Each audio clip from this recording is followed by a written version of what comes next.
JB, hoje eu estou olhos nos olhos com a delegada titular da Delegacia da Mulher de Santos. Ela veio nos trazer vários esclarecimentos sobre violência, assédio físico e moral contra as mulheres, e, em especial, como agirem as pessoas que passam por esses delitos ou por essas circunstâncias. Falo da delegada Fernanda Souza. Olha, Fernanda, é um prazer receber você aqui, vai dispor aí do seu tempo, com tantos afazeres, mas eu agradeço muito, querida. Imagina, Clara, eu que agradeço o convite, você pode contar sempre comigo. Que bom, graças a Deus. Deixa eu falar para você. Mexeu com uma, mexeu com todas.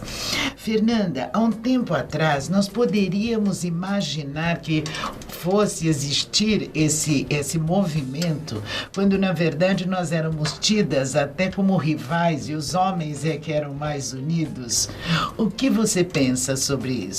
Então, Clara, o movimento, ele retrata realmente a mudança do comportamento feminino, né? Como a mulher tem evoluído e tem buscado na sociedade a união como uma forma de coibir a prática não só de agressões, de crimes, né? De violência de uma forma geral, mas qualquer conduta que ela considere que menospreze a posição feminina na sociedade. Então, o movimento é muito bacana. Eu acho que é uma forma de unir as mulheres por um objetivo que elas têm para alcançar, e é uma busca de igualdade na prática mesmo. É verdade. Agora, providencialmente ou coincidentemente, isto teve maior força no momento em que existiram os casos José Maia, o caso do BBB, do Marco, o outro do sertanejo, do Vitor Chaves.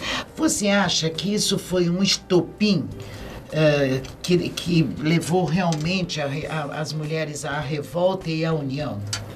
Acho que sim. Acho que esses episódios, eles acabaram culminando com o desejo das mulheres que estavam reprimindo, né, a sua voz. E ajudaram, esses episódios que você mencionou, Clara, eles ajudaram realmente aumentaram a possibilidade delas estarem levando a vontade delas, exteriorizando o que elas também passam na realidade. Porque os casos, embora os outros dois casos do Vitor, do José Maia, não tenha acontecido em frente às câmeras, no caso da participante do reality show da Rede Globo, ele foi visto em tempo real. Então, o que acontece? Os espectadores que estavam assistindo o programa verificaram a ocorrência de uma situação realmente de violência doméstica, tá? E importante foi essa pressão na mídia para que realmente houvesse uma solução nesse caso. O que acontece? No caso da maioria das mulheres, essas violências acabam não acontecendo de forma assim, visível. Então, dentro de casa, dentro do lar, onde não há uma testemunha, onde não há câmera de monitoramento. Verdade. Então, o que acontece? A voz, a versão delas acaba ficando isolada. Elas não têm uma prova testemunhal, e isso enfraquece muito a denúncia que ela possa eventualmente fazer. Exato, talvez isso seja um dos motivos, porque agora nós falando então da Lei Maria da Penha, que já tem mais de 10 anos e nunca foi tão falada quanto agora. Eu digo, o que mudou? Será que esse fato agora de não ter... O que mais inibe as mulheres? Por exemplo, o que você acabou de falar, de não ter testemunhas, eu acho que é um dos fatores.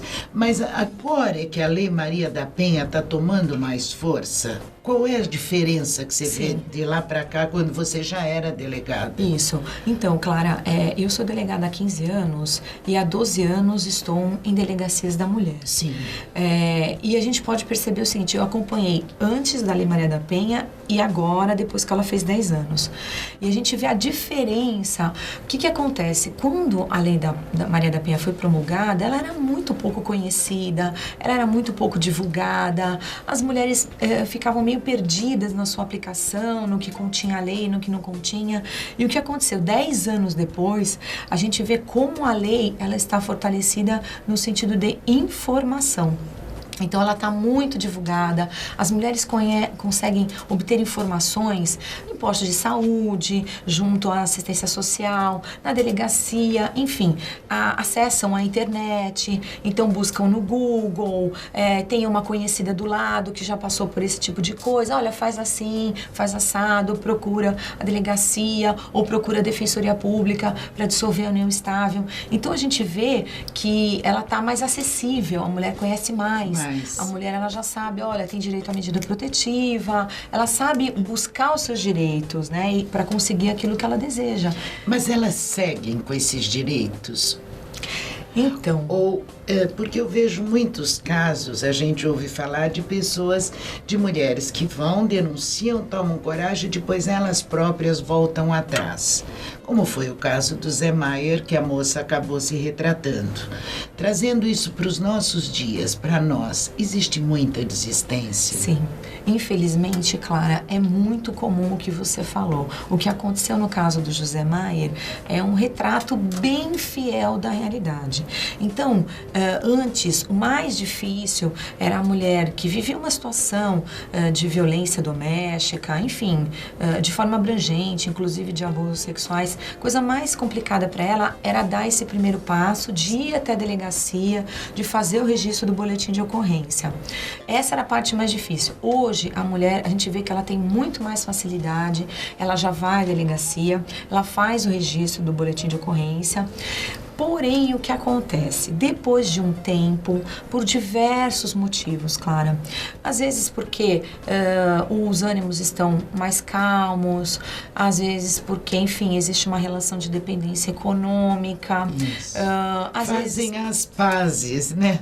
O amor volta a bater a porta. Claro, é o mesmo isso. Eles se reconciliam. É muito comum que elas se retratem depois e retirem a queixa, como a gente fala, né?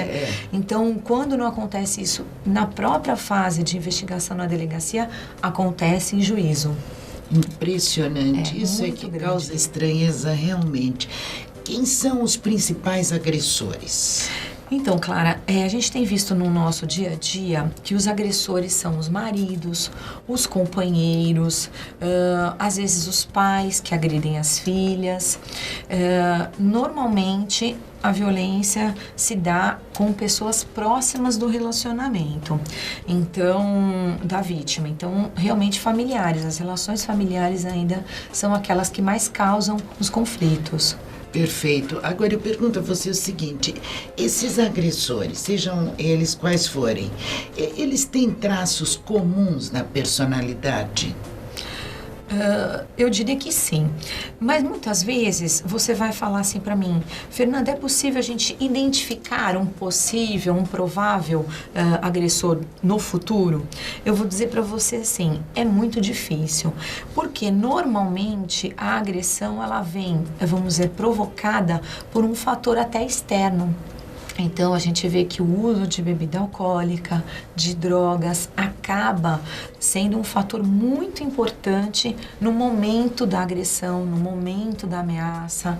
Então, não dá para a gente prevenir quando vai ocorrer essa agressão.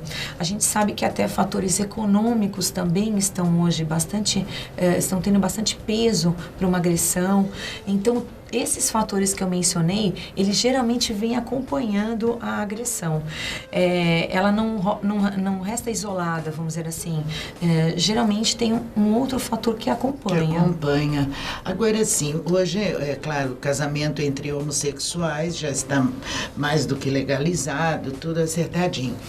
E casos assim, porque você me citou marido, namorado, amante, seja lá o que for, entre os casais hétero. Perfeito. E entre os casais homo, tanto duas mulheres quanto dois homens, tem ocorrido muito? Sim.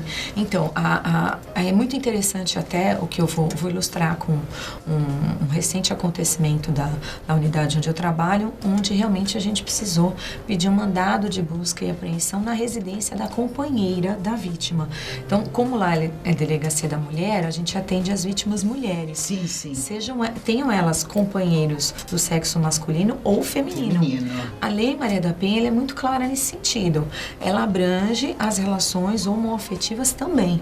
Então, a gente faz prisão em flagrante da mesma forma, seja o autor ou a autora do sexo masculino ou feminino.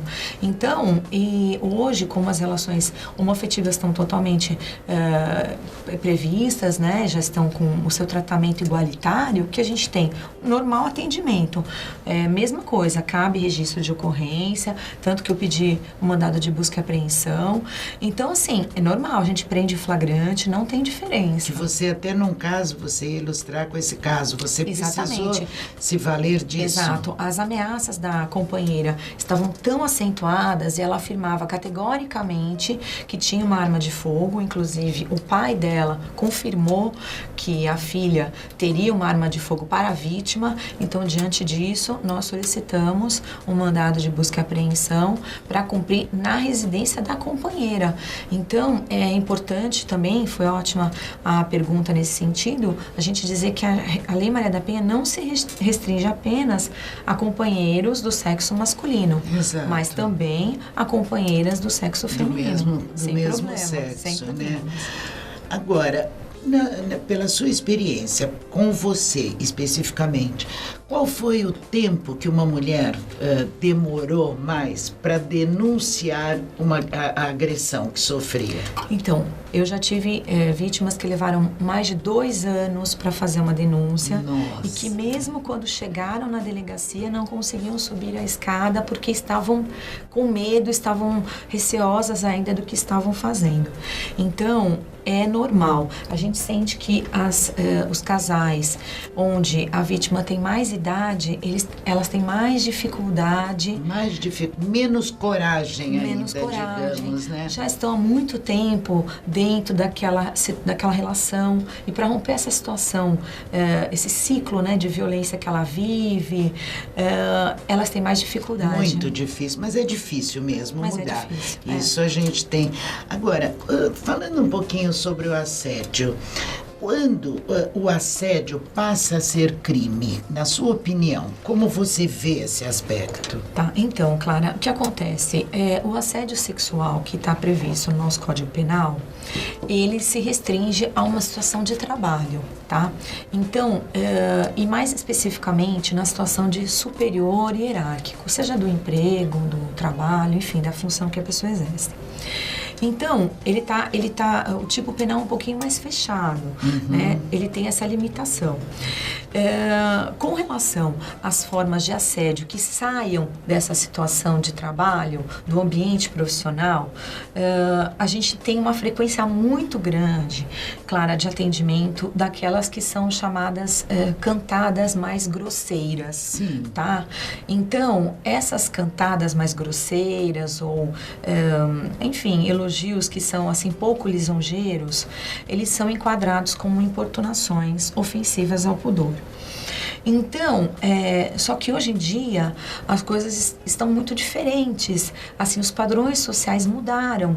Então, Clara, aquilo que para você configura muitas vezes um comportamento normal, um elogio numa cantada, para outra pessoa pode ser uma coisa subjetivamente mais assintosa, afrontosa.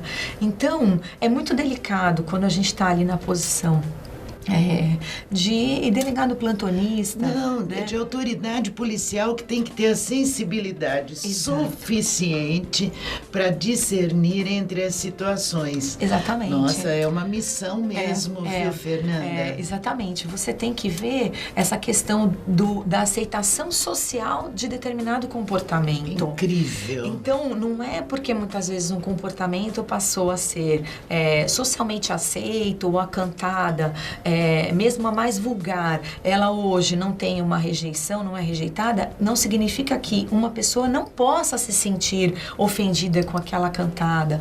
Então, a gente tem que respeitar essa questão individual, subjetiva, e quando a pessoa solicita o registro é porque, de fato, ela se sentiu ofendida com aquela mas com aquela separar situação. uma coisa da outra não deve ser fácil, porque também deve haver aqueles casos que a mulher adora dar de vítima, né, e aparecer nessa circunstância para quem tentou um assédio, ou nem era assédio, mas quer aparecer, deve também ter isso. Exatamente, Fernanda. porque Clara, muito tênue o limite, né?